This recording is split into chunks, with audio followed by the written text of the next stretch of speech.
Ce soir, un dispositif de 75 à 80 gendarmes quadrille la zone autour du domicile où se sont passés les faits ce matin. Le dispositif est en place pour tenter d'intercepter l'individu dont on sait qu'il se trouve encore dans la zone. D'accord. Comment le savez-vous? Je dirais assez simplement, c'est la géolocalisation de son téléphone portable qui nous permet de savoir qu'il se trouve dans une zone de plusieurs centaines de mètres, mais une zone relativement précise encore. Y a-t-il des abris dans cette zone?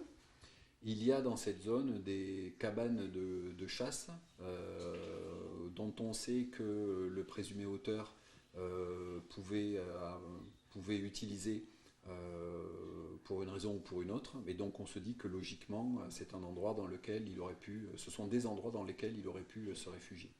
On le voit, hein, vos hommes sont lourdement armés. Cet homme, il est potentiellement dangereux? Le présumé auteur, la personne qu'on recherche, est potentiellement dangereuse, oui, puisqu'il a déjà fait usage d'une arme à feu. Donc on se met dans toutes les conditions de sécurité pour éventuellement une intervention de vive force. Quel est l'objectif de l'hélicoptère ce soir? Alors, l'hélicoptère permet de couvrir une très large zone avec une caméra thermique, ce qui permet de déceler des corps chauds. Et en l'occurrence, pour le moment, il tourne au-dessus de la montagne dans la zone dans laquelle le portable a été repéré pour nous indiquer plus précisément où pourrait se trouver l'individu. Comment vous voyez la suite des opérations?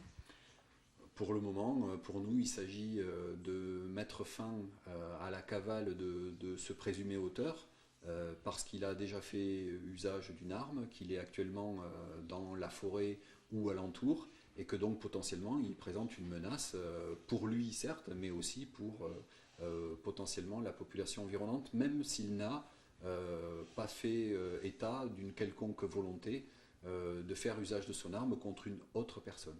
Oui, vous avez des contacts réguliers avec lui?